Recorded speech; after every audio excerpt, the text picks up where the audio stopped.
Okay, guys, we're almost there. Part 4 of the 5-part series. Basically, part 4 is short and sweet, but if you don't get all the parts in your head, this is the one that you might struggle with.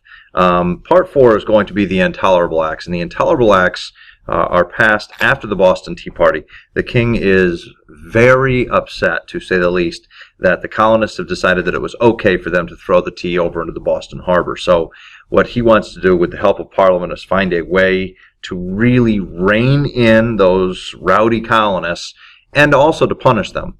So what he decides to do is he is going to pass 4 very strict laws as a punishment for the Boston Tea Party, and the very first one basically states no town meetings without permission more than once a year. No town meetings more than once a year without permission from the governor himself. Why are the people not allowed to assemble? Ultimately, they're not allowed to assemble because the king says, listen, clearly you guys organized this protest, this Boston Tea Party, and we're going to make sure that you can't do something like that again.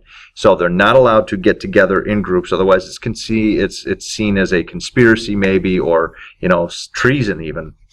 The second part is the Quartering Act, and the Quartering Act is the scary one. Again, as I go through these, they're not in really any order. They all came at the same time, but the Quartering Act basically says that in the colonies, no longer will the king's troops have to sleep in tents out on Boston Common. Instead, if there's no other quarters available to them, that they could come up to your home in the middle of the night, knock on the door, and say, we need a place to stay. And the colonists were forced to house these colonial soldiers in their own homes, provide bedding for them, maybe a little bit of food, candles, things like that.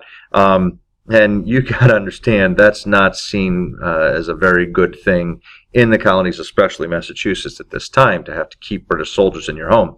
The third one states that British officials charged with a crime won't actually stand trial in the colonies. The king figures, hey, you know what? What British official is going to get a fair trial in the colonies right now? Clearly, Britain is very upset with Boston and says that they don't think that they are going to be fair with any British official. So from now on, any British official charged with a crime, they're going to stand trial in Canada or back home in Britain. Remember, the colonists are very upset by this because they say, listen to this. Don't say we can't be fair. We actually put those soldiers on trial who fired into a crowd at the Boston Massacre, and they got off. We argued that it was the crowd's fault, and all of those soldiers were found not guilty. One of them was punished with a branding on the hand, but that's the most extensive punishment that any of them got. Doesn't matter. The king's not hearing it. The last one is maybe ultimately the most severe to all of Boston, because the port was shut down in Boston. No ships out, no ships in.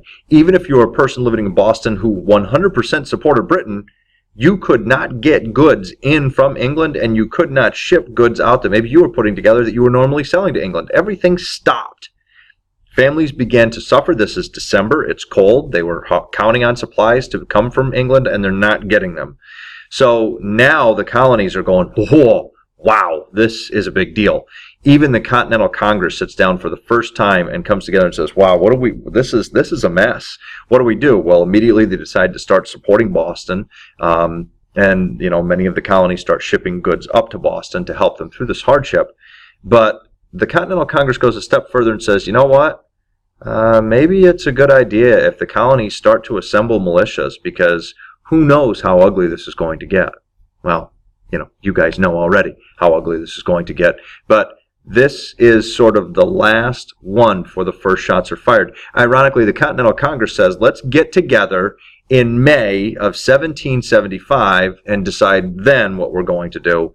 Ironically, in April of 1775, just before they're supposed to meet, something happens which sends us to the point of no return.